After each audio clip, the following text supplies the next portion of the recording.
Welcome everybody to Talk Tuesday. It's your brother Al. And Roz. We are your marriage coaches. We are here to share with you Talk Tuesday's topic being you. We want to talk about you. We're going to talk about you. We're going to just talk about you. Yeah. We're going to talk about your bad. But now, the premise behind this video is a lot of times there are couples, as a married couple, you go through things. Yeah. You go through a lot of issues, you go through challenges, you go through obstacles, you go through problems. However, just because you're going through something, it's not good to put your focus on your spouse, as in saying they need to change. Right. Or I'm not gonna do because they're not gonna do. Right. And you don't need to focus in on them that way. Yeah. What we ought to do when challenges, issues, problems arise in our marriage, we ought to take a self perspective look. Yeah. We ought to look at ourselves. Right. And see, how can I become a better spouse? Yeah. Yeah. How can I make my marriage better by becoming a better spouse? And that's what happens when you become a better spouse and your spouse becomes a better spouse, then you create a better marriage. Exactly. You have a bad marriage because you are behaving badly. That's what creates bad marriages. Marriage is good. God created marriage. It is good. It's a great thing. But it's us that can mess a marriage up. Right. And so you create a bad marriage by having bad behavior. You create a good marriage by having good behavior. Right. So we want to make sure that if you're that spouse and you're doing even all that you can do, you still want to take a look at yourself and see, how can I become a better spouse? Because we do know this: marriage is also a tool for development. Right. Marriage is a tool for development. So God will use marriage to develop you as a husband, as a wife, as a person, as a believer. God will use marriage to develop you. Absolutely. So what are some ways that we can look at ourselves and try to get better? One of the ways that we discussed on how I can get better is to grow up. Ooh, you have to mature. Yep. You have to mature. Marriage is for grown folks. Ooh. Mature folks. Mature. Immature people have no business applying for a license. Nah. Because what happens is if you relate your marriage in terms of a child, children behave badly sometimes. Right. They want what they want, when they want it, how they want it, and if they don't get it that way, they throw tantrums, and they're selfish. That's the whole premise. That's the whole root of it. Exactly. Is that it's selfishness. Yeah. So a selfish person is an immature person. And so in a marriage, one of the things that you need to ask yourself, if you are in a bad marriage right now, you need to ask yourself, what do I need to do in this area? Am I being selfish? Am I being immature in this area? You know what I mean? And how can I grow up? And how can I get better in that area? Exactly. Yeah. Exactly. And one good way to grow up is look what the word says. As newborn babes, desire the sincere milk of the word, that you may grow thereby. So now, if there are some areas that you need to grow up, that you recognize those areas that you need to grow up in, now go to the Word of God and see what the Word has to say about that area. Exactly. And then you eat and you nourish yourself on the Word of God, and then you'll you grow. That's good, babe. That's really good. Okay, so that's one way that you can work on yourself is by growing up. Another way that you can work on yourself is don't run from your problems. Woo. Fight or flight. Fight or flight. And most times when we find ourselves in a situation or a conflict with our spouses, we want to flight. We want to, we don't want to have to deal with it. A lot of us, you know what I mean? Sometimes people just shut down. Exactly. Isolate themselves. But we also don't want to look at this word fight and think that we mean fight.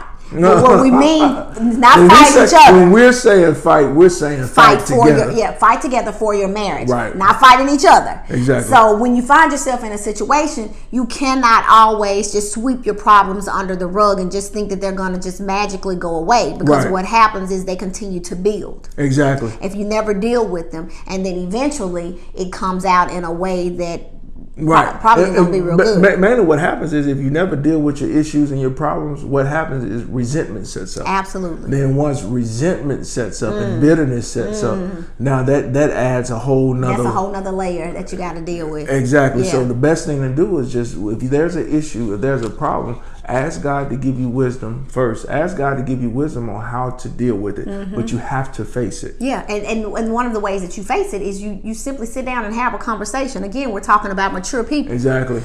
Children don't like to talk. Children just want what they want. But as a mature person, you have to learn how to sit down and communicate and have a mature conversation with your spouse, so you guys can figure your way through that situation together. Right, and so you face it by sitting down with your spouse. I like that. You sit down with your spouse, but then you face it by acknowledging, taking responsibility for your part. Right. So the way you face your issues is you take responsibility. Yeah. I haven't done this. Exactly. So a lot of times it's not even good to go to your spouse pointing the finger. Absolutely. You did this or you didn't do that. Exactly. So the best thing to do is, look, I recognize what I haven't done. Yeah. And I want to acknowledge that, and I want to apologize for that. Absolutely, that's good. And then that actually sets that is like a catalyst now, or it sets some good foundation to move forward. Absolutely. Because now you've taken ownership. Yeah. You are now facing the issue by taking ownership. Well, somebody may be saying, babe, well, I ain't do nothing wrong. Yeah. Well, no. Even look inwardly and say, how could I though? Yeah. How could I have handled that? Yeah. Could I have done something? But then use that to open the door for resolve. Exactly. And then another way that we can look at ourselves and try to get better ourselves is to, again, it kind of goes along with what we just said about not running away from your problems, but facing your problems. It's not always threatening to leave, because what that does is it sets up a pattern, and eventually it causes insecurities in the relationship, because your spouse now thinks that, okay, every time we have an argument, you're going to try to divorce me. Exactly. Or you're going to try to leave me. Right. And so that... Or you're going to disappear for a couple of days and exactly. all that. No. Exactly. So you cannot threaten to leave every time conflict arises. Exactly. You got to figure out how to stay and work through it. Exactly, because it sets up insecurities. Right. It sets up insecurities, and then you start. You good? Then you start. The other spouse now starts again, like you said, wondering what's going on. Are they going to leave? Now abandonment issues come up. Yeah. So you're creating and opening up a whole bunch of doors. And the best way to put it is, listen. Conflict is not the time to throw out the divorce card. I mean, if you want your marriage. Exactly. If you want your marriage and you want your marriage to get better, put up the divorce card. Yeah. Cut it up. Yeah. Cut it up. That shouldn't even arise in the conversation. That shouldn't even rise. Listen, we're here to work through this conflict. Right. And so instead of fighting against one another, we're going to fight with each other, and we're going to move towards better. Because divorce is not an option. Divorce not. We want to have a healthy, happy, thriving marriage. Right. So we got to face this conflict. We figure it out. We got to figure it out together. But here's the wonderful thing: with God, all things are possible. Yes. And you can work it out with God. Yeah. Am I right? Jesus will work it out. I knew I was gonna get a song. Yeah, you got a song. I knew I was gonna get a song somewhere. I had to get a song. So, all right. Work it out. Right, that's right. How you gonna pay this? Okay. So another way is, this is a really good one. I made a post on Facebook earlier. Your dog trying to get down over there. Okay, yeah. I'm sorry, y'all. Dog over there. Yep. I told you. All right. Okay. All right. Bye. See you later. Another way that we talked about earlier is, I made a post earlier about social media. And one of the things I found out about social media that I did not know is that social media is vastly moving up the scale as being one of the main causes to depression and anxiety. Wow. And so one of the things I think that people do is they sit and they look on social media and they measure their marriages based upon the marriages and the lives that they see on social media, right, which causes them now, once they log off of social media, now they got to go live their own life. They're now comparing, and they see, or they feel that they're falling short, right. And so depression and anxiety starts to set in. Well, I mean, that's really, social media has become a way of drawing people into coveting. Yeah. You know, you start coveting what your neighbor has. Yeah. Or what you think they have. What right. you think they have. Right. And you start looking at that, and then, like you said, you compare. But one thing I love that we do, and what we really encourage couples to do, mm-hmm. is that instead of, social media is not a measuring stick. No. So the proper measuring tool is the Word of God. Absolutely. You go to the Word of God and you look and say, okay, where am I falling short? Mm-hmm. And mm-hmm. where is it that I need to come up? Mm-hmm. The Word of God will show you how to be a good husband. The Word of God will show you, hey, husbands, love your wife as Christ loved the church. And so I should look at that and say, am I loving my wife right. like Christ has loved the church? And am I, as a wife, submitting and respecting my husband the way that God has called me to do? Exactly. As a wife. Yeah. And see, that's how you measure yourself. Yeah, you never measure yourself by looking at social media. You never measure yourself by looking at other couples and saying, I'm not there yet. So now here you are, depressed and anxious, mm-hmm. because you're thinking that your goals aren't being met by looking at another couple. So you always go and measure yourself according to the Word of God. Yeah, and so that's another way then that we can work on us, is by not spending so much time on social media coveting what other people have. Right. And one of the other parts of that research is most of us who have social media check our Facebook or our social media every day, at least, in the least now, mm-hmm. 17 times a day.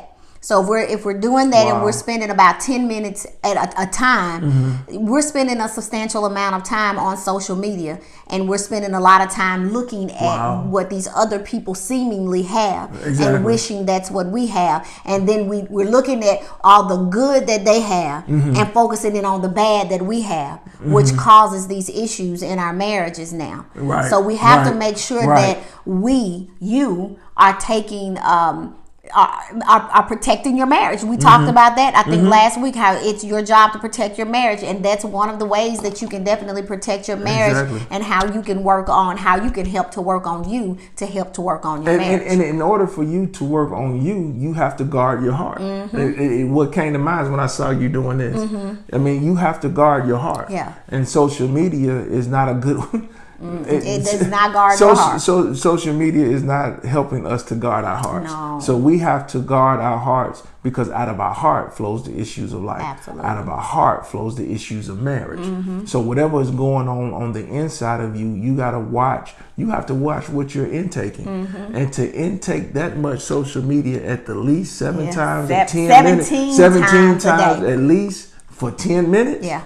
Man, that's a lot of seeds being sown into your heart, into you getting like, I don't want to say it's not reality, mm-hmm. but you're getting an altered reality. Yeah, that's good. That's good, because I just want to throw this out here, just because I hear people a lot, and we say to other people that can't be real. They can't be that happy. They can't be doing that well. But I'm gonna be honest with you. Some people really are that happy. Some people really are doing that well, mm-hmm. and that's okay. Mm-hmm. You know what I mean? But it's not for you to look at it and envy it. But it shouldn't matter. Right. It shouldn't matter. You should be happy for them. That's good. I'm glad you're doing well. All that. But when it comes to me and my life, that shouldn't matter. It shouldn't matter whether or not what you got going on is real or fake. It doesn't really matter to me. Mm-hmm. All that really matters is what I feel when I walk away from that. And if I'm feeling some type of way, then I got to check myself. Exactly, baby. I got to check myself. Because then what social media will have you doing is looking at your spouse upside their head, like, why you ain't doing that for me? Why you didn't buy me no flowers? Mary's husband bought her flowers the other day. Right. He had the bed with candles and why you ain't did that for me? You come home, your husband don't even know why you mad. It's because you've been scrolling Facebook all day. And then the husband's looking at the wives like, you ain't bought me no Ferrari. Right, exactly. Exactly. With a ribbon on. Exactly. I saw today. I don't even know who they were. It's just somebody. He was a friend of a friend of a friend on Facebook, and his wife bought him a Ferrari, had a ribbon on it, led him outside with a blindfold on, took the blindfold off, and there it was. You know what I'm saying? So you gotta check yourself. If you feeling some type of way about social media and the people on social media, and you feeling like you're not living up to a certain standard because of what you've seen on there, you gotta check yourself. Exactly. That's why you have to work on you. You have to work on you. All right? You have to work on you. You have to. If you want your marriage to be better, you got to work on yourself and help yourself to be better. So, with that being said, invest in yourself. Yes. Brothers, buy a book. Yes. Look at Google is Googleable. Look up Google scriptures to being a better husband. Scriptures to being a better wife. Look it up. Invest in yourself. Do some reading. Do some soul searching. Right. Take some time to go to a marriage conference. Enlist the services of marriage coaches. Watch these videos. They free, y'all. They free. Right. So there's a lot of information out there, but you have to take the time, and you have to pray and ask God for wisdom, but then you have to take the time to go out there and receive the information. There's a lot of opportunity out there for you to have a great marriage. I heard Denzel Washington the other day say, I've been just taking a lot of quotes from him the last few days, but he said, oftentimes opportunity looks like hard work. And so it causes us then to run away from it. But there is a ton of opportunity out there for us to become better so that our marriages can become better. Right. But it comes in the form of hard work. Right. And if you do the hard work, it works. Exactly. If you are willing to put the work into yourself, invest into yourself, and your spouse invests into themselves, right, then your marriage will reap the benefits of those investments. Right. So you have to be willing to take the opportunities. Go on Facebook, like you said. Go on Google and research. Right. Take the opportunities and do the work. And then your marriage will be better. Invest in yourself. The only way to get a good return is that you have to invest. You reap what you sow. You reap what you sow. All right. So hopefully this video encourages you to look at you so that you can have a better marriage. You can be a better spouse. Look at yourself. Do some self-evaluation. And I believe we got some homework for you. Yep. Got a little bit of homework for you. This week, before the end of the week is out, set a date. You guys go somewhere nice, sit down at a dinner or, at home, whatever. And set the atmosphere. Yeah, this is, not in the middle of a heated y'all in conflict. Settle that conflict first. Don't do this until that conflict has been settled. Right. And sit down and have a conversation.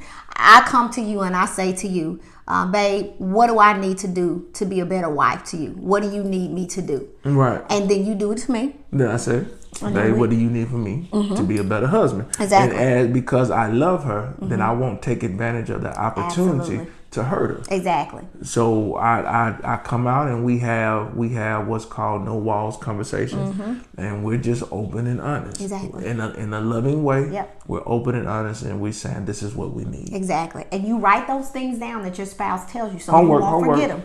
You write them down, and then you do some soul searching on your own, asking yourself and God, Lord, what do I need to do? And as God reveals those things to you as well, you write those things down. And then what you do is you take that list and you start to put things into action that's going to help you to become the person that's on that paper. Exactly. And take one thing at a time. Absolutely. Don't overload yourself. Yeah. Just take one thing at a time, but get the information that you need so that you can start making steps. And then I know this is just the homework for this week, but this is something that you need to do every now and then. On a regular basis.